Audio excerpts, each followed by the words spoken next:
Hello, everybody. Thanks for joining. Today I'm with Swarnima, who is a former client who's studying now at Cornell's Tech MBA program based in New York City. Really, really excited to have you with us, Swarnima. Can you start maybe by just introducing yourself? Tell us about yourself. Sure.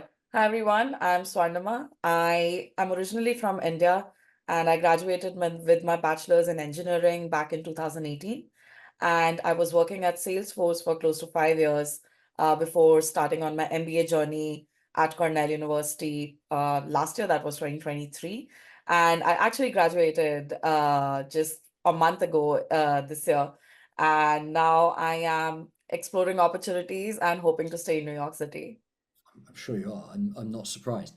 And tell us from an MBA application standpoint, just to get this out of the way before we start. People are thinking from your background is Salesforce from a professional standpoint. What was your GPA and your GMAT?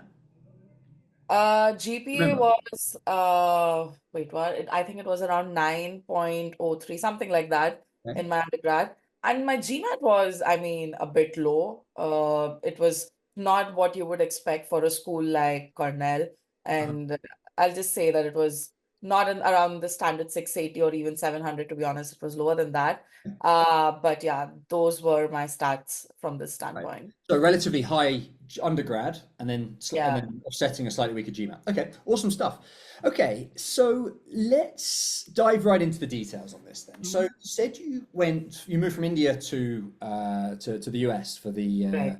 for your tech MBA. Tell us about that process of relocating for an MBA from India to the US. What were some of the challenges you faced? What were some of the unexpected, hurdles that come up? Because there's always issues that come up, and maybe just walk us through the process of moving. Sure. I mean, particularly for me, it was all happening very fast. And that was because I was actually originally waitlisted at Cornell. And almost till the very end, I was not sure if I'm going to be attending the school. I had an admit from Imperial College London, which I had already accepted. And the timeline for that, like I had to join that school sometime in August or September, which was far away. But because I was doing the 1 year program at Cornell, which starts in May, even towards March, I did not know. And as an international student, that was a bit worrisome because I had to figure out my visa, I had to figure out my education loan, and all of it. And I think I heard back from Cornell only in April, mid of April, and the classes were supposed to start on 1st of June. So I just had maybe a little over a month to figure all of that out. So I, to be honest, dived right in, and it was all between one of my best friends getting married. So I had to be there for that as well. So it was quite crazy. But I think a few things that I had to do was number one, the first priority was just to get the I-20 figured out and get the education loan going. I mean, that was number one priority. Some people might think it would be the visa, right? I mean, people would think that, but I-20 was the gateway to all of those things, the visa process and the education loan. For those who don't know, can you describe what the I-20 is? So I-20 is a sort of like once you get admitted, it is a form you get from your school, which tells them that, okay, yes, she has been admitted. This is the cost, expected cost of attendance, and this is the duration of the program, and this is the nature of the program. So it is issued by your school itself, Mhm. and that is becomes a very important document from there on. Like anywhere you go, your I-20 becomes really important.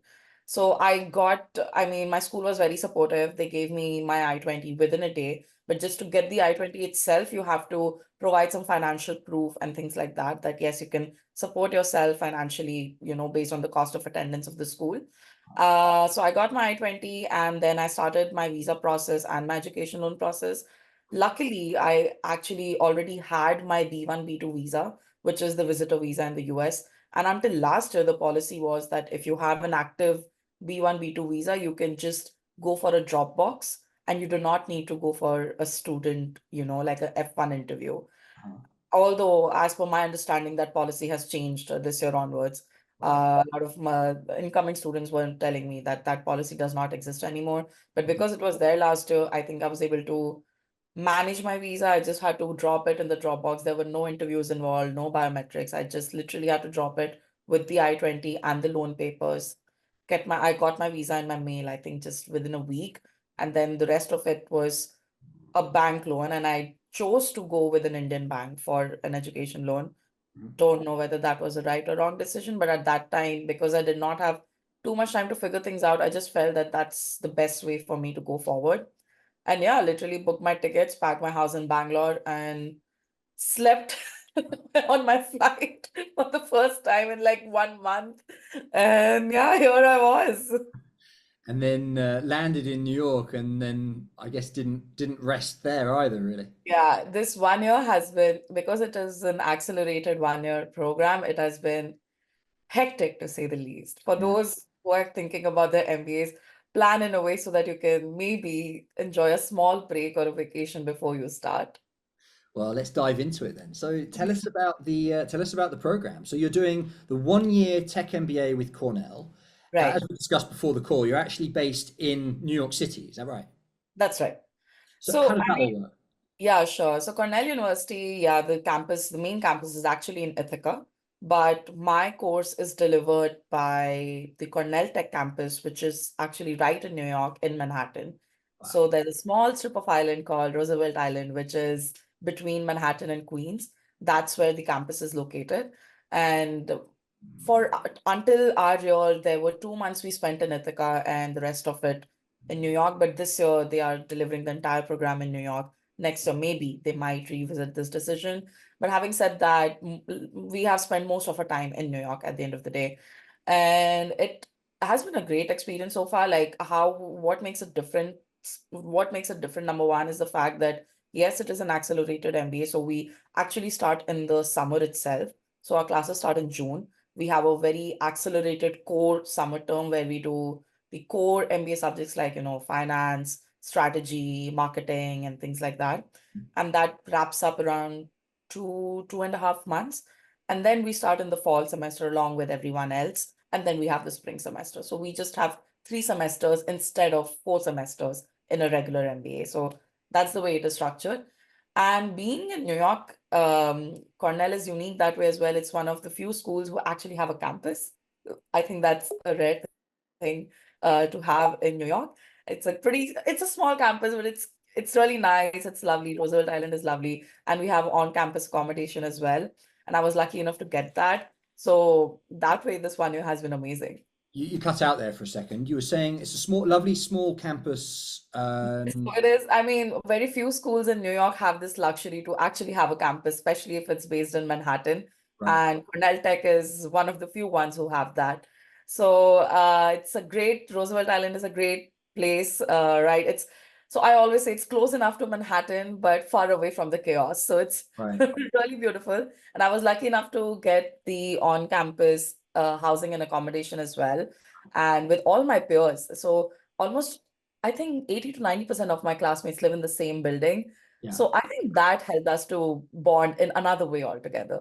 That's incredible. So one of the things that people always write about when they're applying to a program that's in New York is they always say, yeah, the network of whatever industry they're going into is on their doorstep and they have all these incredible opportunities from New York. Can you talk a bit more about that? Is that real?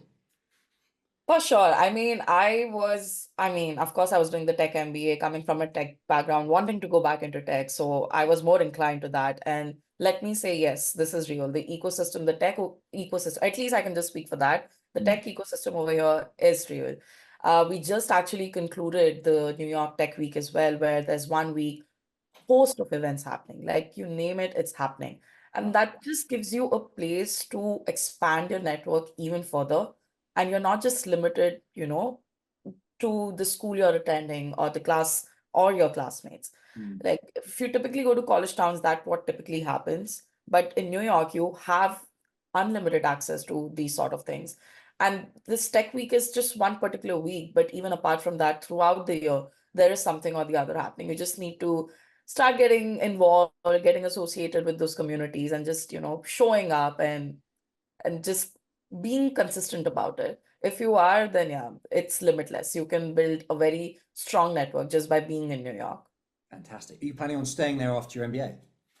I would love to. I mean, if given the choice, I would love to. But from a job standpoint, I am, of course, open to relocation because in this current job market and economic situation, I don't think, or rather, I don't feel I should be too choosy or Yeah, picky about it. Of course, I love New York, would love to be here, but if my job wants to take me to the West Coast, to the Bay Area, to Boston or somewhere else, I'm really open to it. that's awesome. Can you talk a little bit more about that? Because we're hearing in the news about a so-called white collar recession, right? Hmm. There's definitely question marks over the economic landscape at the moment. What is it like recruiting nowadays? And I guess your focus would be on tech specifically. What's the Right. recruiting landscape like? I mean, yeah, it is tough. I'm not gonna lie, it is definitely tough. And being an international student makes it tougher to, being in this market and getting your first job. Uh-huh. Another aspect is that because I did the 1 year MBA, I did not intern anywhere in the US, right? So the idea is to just come in, do the accelerated MBA, and go for a full-time job. There's Right. no space for internship. Uh, Having said that, I mean, the tech economy itself, when we started out the year, last year, when we started out our recruiting, it was very difficult because the tech companies were not able to forecast what their hiring pipeline would look like. So, which is very, unlike how it typically is. This is not a new program, right? It's not that we are the first batch or the second batch or anything like that. It has Mm. been around for a couple of years now. So they knew what they were doing. But it's just that the market now is in such a way that we all had to ultimately resort to just-in-time hiring. And another thing that ended up happening was that uh, apart from tech, even in consulting, the hiring is very slow. And even in other industries, the hiring was very slow. So all the pressure started to come back to tech itself, at least for my class. Like people who thought they would be able to get into consulting and Mm. things like that. That also did not pan out the way they expected. Mhm. So everyone's trying to, get back to tech. And unfortunately, everyone is also, if not everyone, most of us are resorting to just-in-time recruiting, which is basically applying to regular full-time positions as they open up and not just relying on any MBA grad hiring because Sure. that pipeline, unfortunately, in tech was pretty non-existent this year. Yeah, interesting. So, can you talk about the types of jobs that tech MBAs typically apply for? So, you're talking about consulting, and people don't associate tech MBA with consulting, but obviously Right. that is traditionally a route that people take. Can you talk about the kinds of jobs that your colleagues are applying for, are getting, are like what does the world after a tech MBA typically look like? Sure. So I think a lot of us came into this program with the aspirations of getting into product management. Hmm. So many people are trying for that. Then there's product marketing management, there's product strategy and ops. So a lot of roles around product itself. That's number one. Second type of roles that people go for is even consulting sales, actually, like consulting sales or software sales, and just within sales itself and tech sales, basically. And another category includes some people are trying to get into the VC space as well, or I don't want to say investment banking, but the VC space where because we have some tech element, so we do understand how we can evaluate tech startups. So some people are trying, for that as well. So I would say people are definitely trying to get into various industries, but at the end of the day, it is all related to tech or tech adjacent roles at the end Right. of the day. So they're not exactly limited by, I'm not saying that everyone's trying to get into FANG. That's not really the goal here. It's people are just trying to get into tech roles, but in the industry of their choice. I have a friend who, I mean, was a lawyer actually, and now he wanted to work in a legal tech startup as a program manager, Mm. or sorry, a product manager. Yeah. Now, that's not something one would just initially think of, right? That when you come in, that, oh, I want to be in a legal tech Mm. company or a legal tech function. But I think that's the depth that this program gives you. That yes, we are clear that we want to go back into tech, but where in tech? Like it's a big industry. It's not, I always keep telling people it's not just FANG. FANG is not tech industry. It's a big industry. There's so many things that you can do here. Yeah. It's that's really interesting. So you're saying it's sort of the tech angle of pretty much any other industry that you can. That's right. So I assume a lot of your classmates are people who have sort of maybe an interest in tech, but a professional experience in healthcare, legal, industry, etc., consulting maybe, and they're Right. looking to sort of pivot into a more tech-focused role within that industry. Is that about right? Sort of, you're Sort of right, because I would say in my class, yes, there was this level of diversity. We even had doctors who are completing their MD and they are spending 1 year here at Mm. doing MBA. Someone who was defending his PhD thesis and then they're doing the MBA. Wow. And you also had people who are working in places like UN or coming from social impact sector. Ah, But as you said, they are coming from different industries, but even in the past life, they were doing something related to tech, and now okay. they just want to strengthen it further and move their careers further in the tech itself. Yeah. Okay, it makes a lot of sense. Can you talk to us about Cornell and the Tech MBA program? So if someone was watching this and thinking, I'd love to apply to Cornell Tech, what Mhm. are some of the parts of the program that stand out? What are some of the aspects of the program that you've really thought, wow, that's changed my life? For sure. So, I mean, number one thing is the program is extremely entrepreneurial in nature. Uh-huh. Like, a very few MBA programs have the level of, entrepreneurship that the school gives. And it's not just about giving the curriculum, it's not just about delivering the curriculum, but it's also giving the access to an ecosystem where you feel supported, where, you have the guidance, you can reach out to people and all of it. So, that was the number one thing that stood out for me in this program because in the long term, I myself wish to have my own startup and my own health tech startup and all of it. And that's the reason why I was so inclined to it because they're not just focusing on in-class learning, but they're also focusing on applying those things, in the real world as well.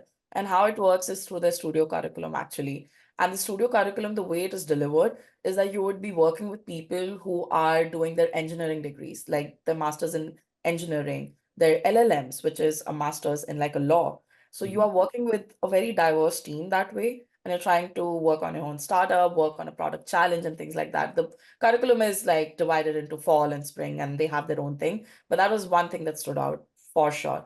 And the second thing, of course, being in New York City itself. I think to myself that I don't think I'm someone who can be in a college town. I'm like a very city person in general. So that was another thing that stood out to me for sure. And the third thing is access to all the alums, not just Cornell Tech, but the overall university. And the school is really great with that. Like alums, you can reach out to whoever you want. The doors are always open. So just having that association also makes you feel really, really supported. That if you need anything, you have people you can reach out to. So overall, I think these things I would say stood out for me for this program. So do you feel like you have access to the alums from the wider MBA program? For sure. We actually even, so there's this one club which I was a part of, which was the High Tech Club. That was one of the only clubs which had both these schools, which was our 1 year MBA as well as 2 year MBAs. Mhm. And even during the year, there are a few weekend courses where some of the 2 year MBAs who would have registered for the course come down to the New York City campus and they sit in the classroom with us. So the school always try to look for ways where we can connect with the 2 year MBAs as well, number one. So Mhm. number two, why I was talking about the club was we did our treks, which was the tech treks where we visited some offices like Adobe, Uber, and Google, and things like that in New York as well as in the West Coast. Over there, we had alums mostly from both the programs, which was the 2 year program as well as the 1 year program. So that way, people are very open, they want to collaborate, and they're there for you. It's just all about if you need help, you need to ask for it. It just comes down to that. It's fantastic. So you've got the benefit of you've got a New York base, you've got an incredible program, you've got an Ivy League university, and you've got a network from the MBA and the tech program. It sounds absolutely perfect for you. Yeah. I mean, that's what tipped it for me to doing the 1 year program because I was clear that again, I being in tech changes very quickly. Just since the time I joined till now, like so much has happened with OpenAI and all of it. And I knew that I cannot afford to be out of the industry for more than a year. Like I was not feeling comfortable with just even thinking about it. That's why like my focus was very clear that I want to apply to 1 year programs. And to be honest, I mean, of course you're aware that my school choices were totally based on that. Like I want to do a 1 year program which have an inclination towards tech and which include like NYU Tech MBA, Cornell Tech MBA, Imperial College London, because I knew that the college itself, like, it's a bit tech oriented and the courses were really nice. And Mhm. that's how I made my choices. So I was clear that 2 years I cannot do it. And to be honest, I mean, this is debatable, but I felt that the ROI of a 1 year program is potentially better in today's market. Yeah. People can debate about that for sure, but personally, I felt that it is better. But yeah, I mean, someone asked me this question one time that do you feel, looking at the current market, do you feel you should have gone for a 2 year MBA instead of a 1 year MBA? Mm. So I said to that that it's not that the curriculum makes me think that or the program makes me think that. But yeah, in the current market scenario, where you are an international student with zero work experience within the United States, even though I was working for a US based company, but ultimately my work experience is all in India. So, based on that, I do feel that maybe an internship potentially could have given me an edge. But at Yeah. the same time, I'm also seeing people who are not able to even get those internships or who got internships, their offers got rescinded. Like so much going on. And who or maybe they were not able to convert it to full time and then they have to re-recruit. I Yeah. don't think I could go through the same cycle for 2 years in a row. So I was absolutely clear that 1 year program is the thing for me. Mhm. The year was hectic. It was action packed, like too much happening every single day. But I think that's what I signed up for. Yeah. Drinking from a fire hose, as the saying Yeah, that they say. truly. Yeah, trying to take in some of what's happening, and there's a FOMO component to it, isn't it? There's like Yeah. so many things you have to make sacrifices. What were some of the highlights that of the program that you sort of chose that and you weren't sure, like, oh, do I do this? Do I do that? What were some of the difficult decisions you had to make?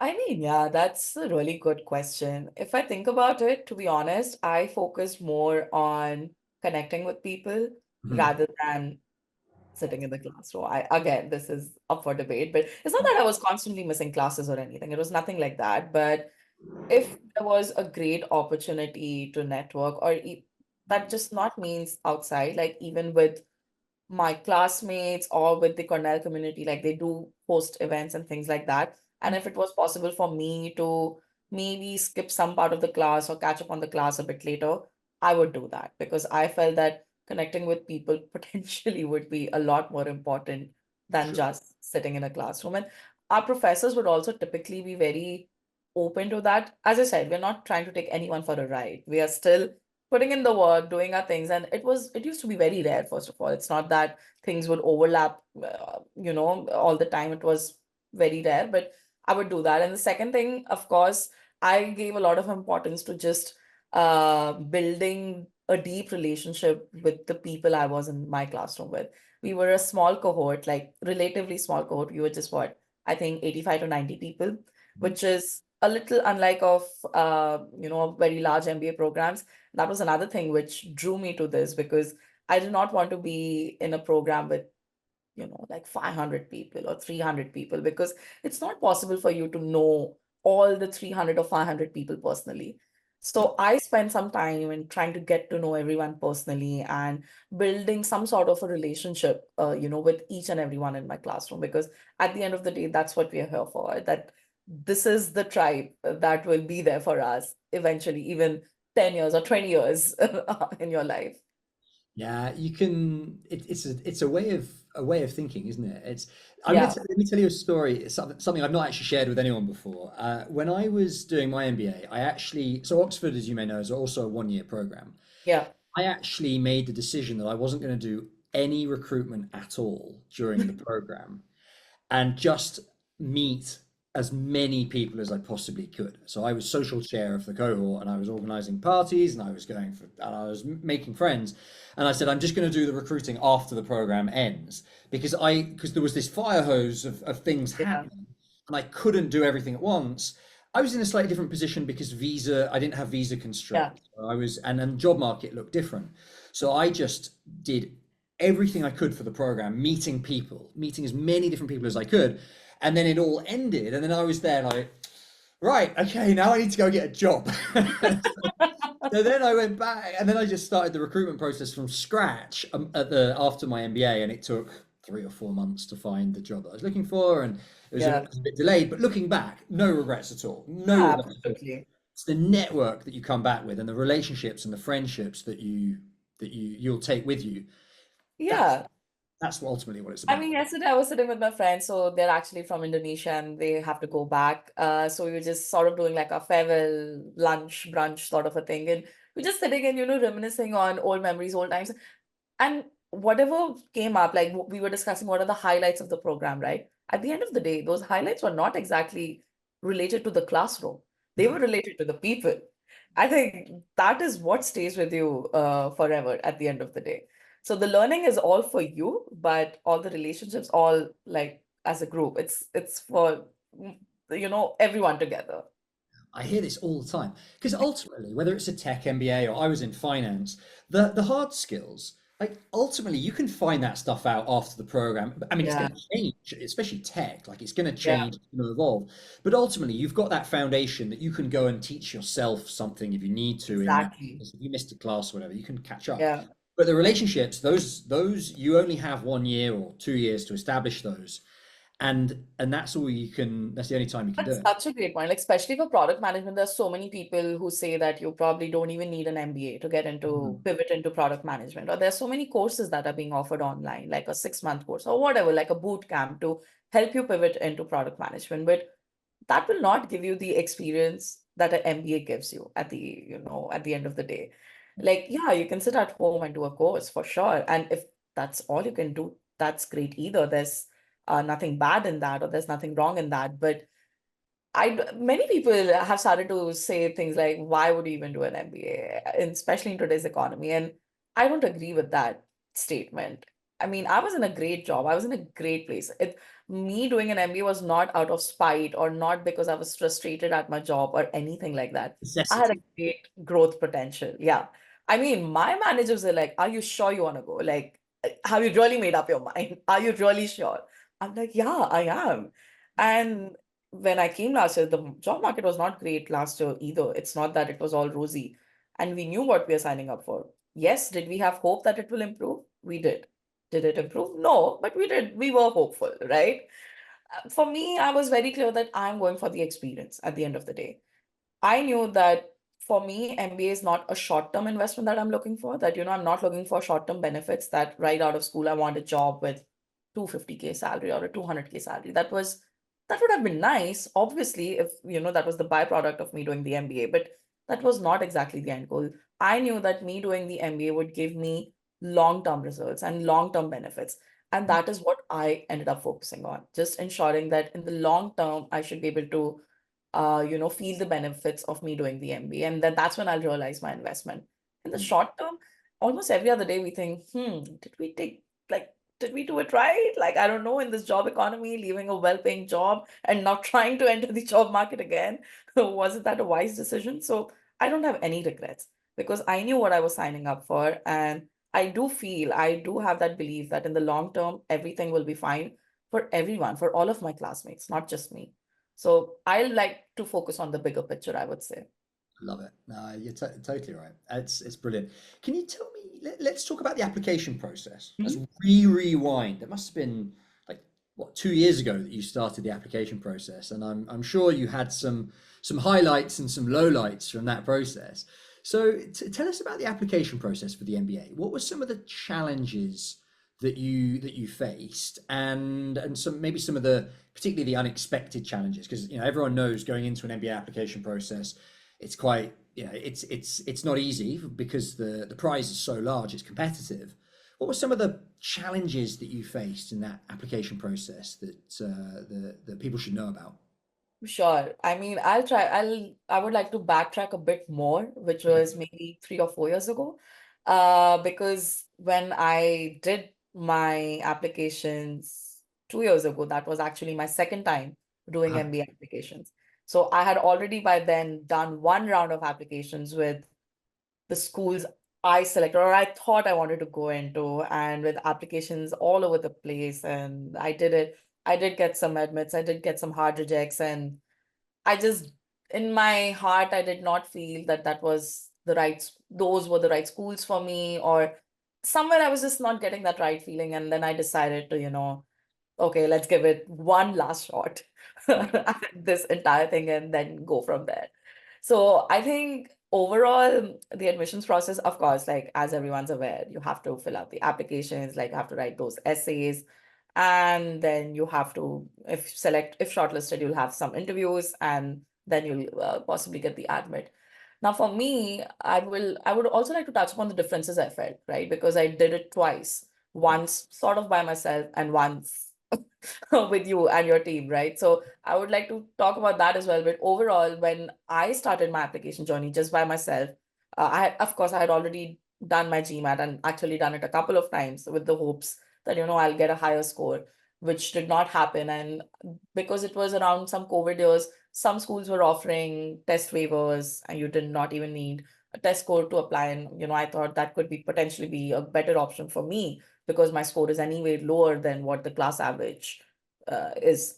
So yeah, I just applied and I think I was taking it like one thing at a time in the sense I was like, okay, this is the essay, this is the application, this is the essay prompt. Now I need to write an essay and let's take it from there. And probably that is a strategy that did not work because I was not looking at the overall holistic picture. Like, what is the school looking for? Like, how do I position myself, to the school? I don't think I focused on that. I was just doing one piece at a time. And that's the massive difference I felt 2 years ago when I did this application cycle. I think when we started talking, we did not even look at any essay prompts or anything like that. We were just like, okay, let's get our story straight. Like, what has been my life journey? What have been the highlights? What have been the lowlights? That's what we started to focus on, and we started to create those stories and things like that. And to be honest, a lot of those I still go back to our document and refer those stories for my interviews as well. I'm like, I worked hard to get all those stories in place. So, I mean, that's when I realized the biggest difference that number one, look at the holistic picture. It's not just about answering a question, answering a prompt, and then preparing for the interview separately and then going for it. Have to formulate a strategy around how you would want to pitch. And I think the another difference was my school selection itself. I would say I aimed higher even this time. Like there was some things I was not willing to compromise on, which was the brand name that the school would offer me. So I was very clear that if it happens, it has to happen within this. Otherwise, it's not happening. And for me, again, my application journey was a whole roller coaster ride. So I basically applied to, I would say, 3 to 4 schools.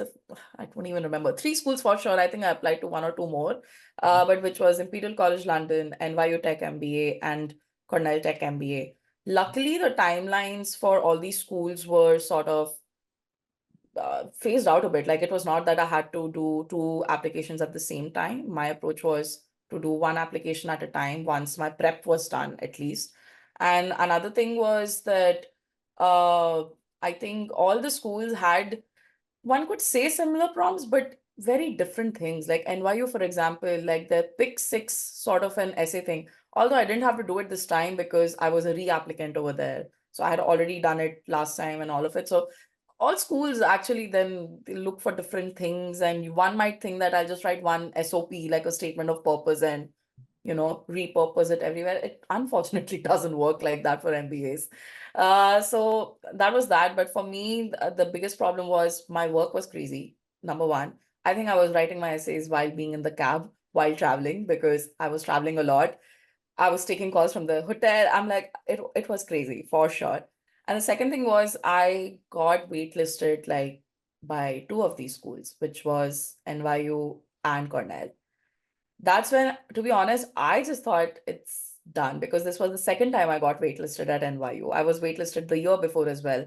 And I was a first time applicant at Cornell, but I was like, okay, this is absolutely bonkers. I just do not know what to do anymore. And to be honest, I had felt that I had lost all hope in a way.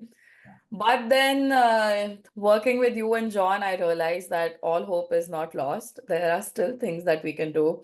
And I think for me, that was crucial because formulating a waitlist strategy also is something people do not think about too much.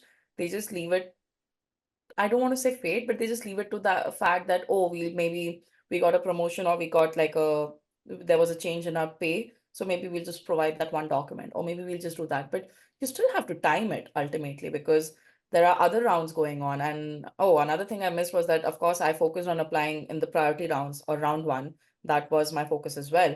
So if I'm waitlisted in the priority or round one, I still do stand a chance because the school will still be doing their round two, potentially round three, and like a rolling cycle or whatever. But my updates also need to then be structured that way. Like I need to sprinkle a bit here and there throughout that time so that the schools feel that I'm interested enough and I'm gonna do it and all of it. Do you remember Also, how many waitlist updates you sent? sorry? Do you remember how many waitlist updates you sent? Oh, that's a good question. I think okay, so number one is that there was a difference. Like at Cornell, I had already interviewed and then I was waitlisted. And at NYU, had not even interviewed and I was waitlisted. So I knew somewhere that I had a better shot at converting Cornell because at least I have interviewed. So I have crossed that stage. Mhm. So from an update standpoint, it involved talking, first of all, it involved talking to current students and alums from the program that okay, this is what I'm thinking to do. Do you think that's right? Do you think that's a little too much? Like, just to get some thoughts. And of course, it was a trial and error because you don't know who was waitlisted and then got into the program. Like, how are they supposed to tell you? So just trying to just talk to different people, as many people as possible, just to figure that out. And from an update standpoint, I think my goal was to do some sort of an update at least once a month, if not once in 3 weeks, at least once a month. I was working on an additional essay very early on, even though I knew that I would send it out a bit later. I got an additional letter of recommendation from one of my mentors to send that out, and I had placed the timing of that as well. So as I said, we had to formulate an application strategy that, oh, this is when we'll send this out. This is when we'll inform about my change in pay. This is when we'll send out the recommendation letter. This is when I'll try to do an outreach to the admissions director or the program director and things like that. Of course, some of the things you don't know how they would turn out, like me trying to reach out to admissions team or the program team, but we still had to try. And I was showing my face in all the events just so that to show that, yes, I want to be here. Please take me, you know. So I think that's why my entire journey for the application itself, it was it was stressful, yeah. But I do feel I was a lot more structured this time, and it was great that I got that help and that guidance to figure that out. Otherwise, I wouldn't have been able to done it. Like maybe I would have still been able to get my interview and gotten waitlisted, but after that I would have just like left it. I would have been like, yeah, I guess this is where it ends. This is it. How did you feel when you got off the waitlist? Do you remember where you were when they told you? Oh my God, yes, because that itself is another story altogether. So actually, during the weekend, I had just received one email which said, please join the admitted students coffee chat. And I'm like, I am not admitted yet. Like, I was confused, and it was a weekend, so the school was not able to respond, obviously. I was just going crazy. I'm like, oh my God, what is this? Anyway, I was waitlisted. The program starts in like a little over a month. I have so many things to plan. I have to leave for my friend's wedding. There was just so much happening. And then on Monday, and like, we're just debating, like, we are making our own theories that if this email has come, obviously, you must be admitted. And I'm like, I cannot put anything to chance. And I was actually admitted. It's just that the portal, there was some issue in the back end of the portal which did not get updated. But on Monday, then I heard like those 2 days, you don't know how I couldn't sleep. Let me just say, I could not sleep those 2 days.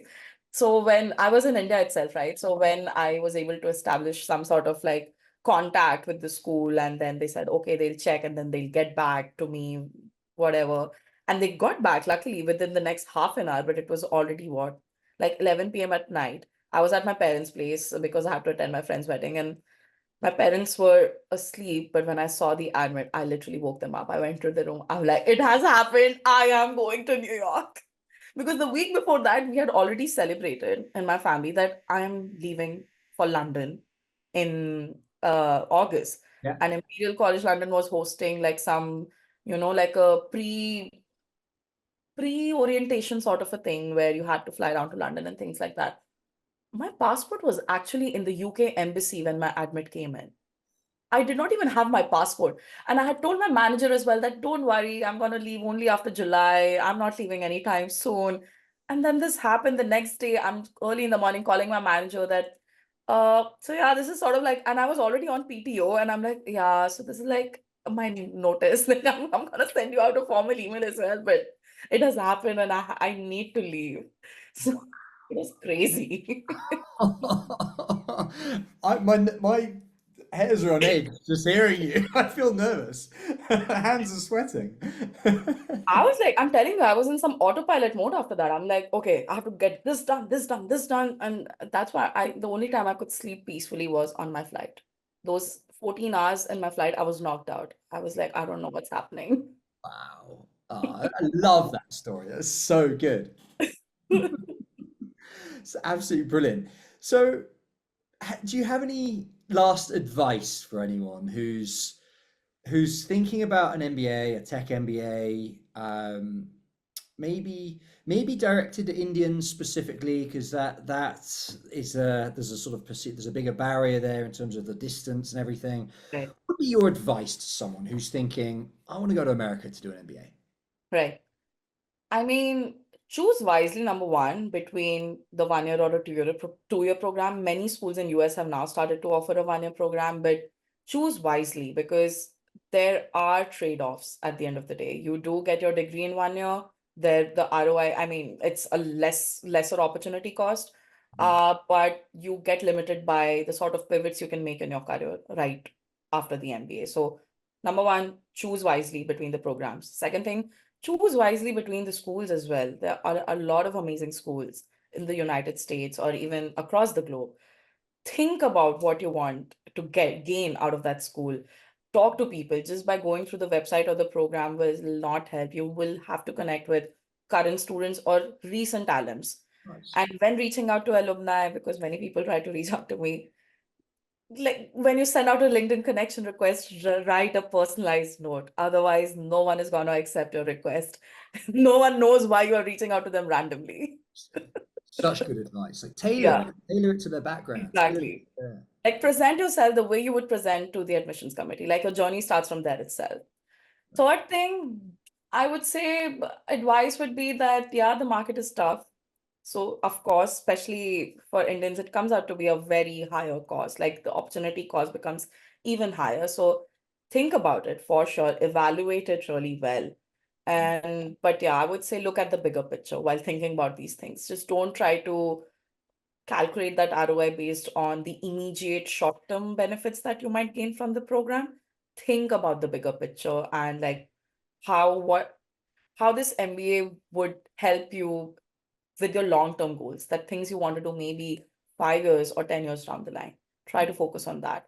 And the last thing probably, yeah, have a big picture, like even for your applications, like you need to hone on you need to figure out like how your short-term goals will add to your long-term goals. Like your story needs to be consistent because if there's inconsistency, admissions team can flag it off very easily. The only job is just to read applications. They've been doing it every day, every year.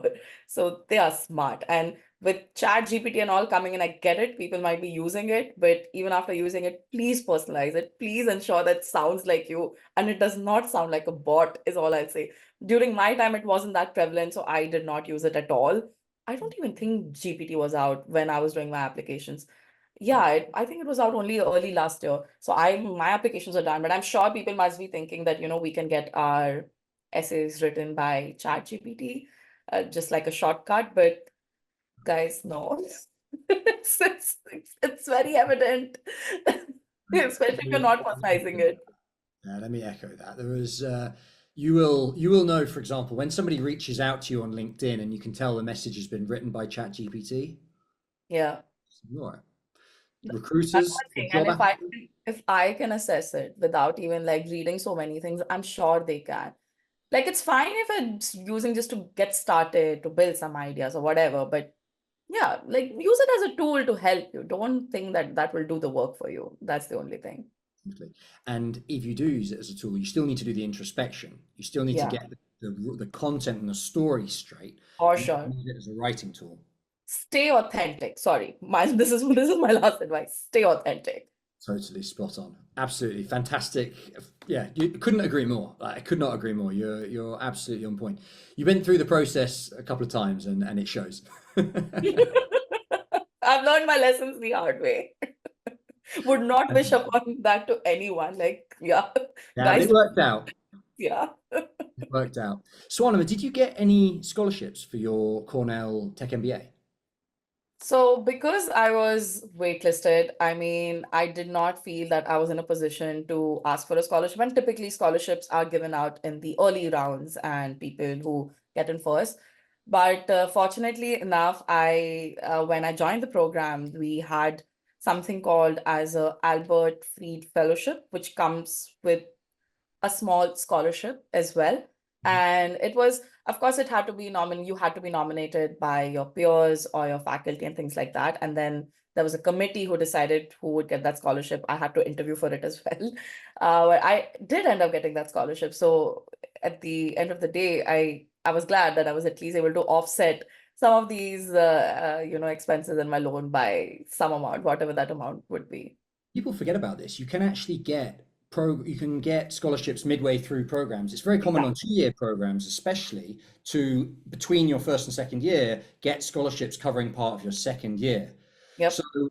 people who are worried about the cost of an MBA should bear that in mind. It's definitely not guaranteed, but it might come in and help you lower your cost of an MBA, and exactly like you did.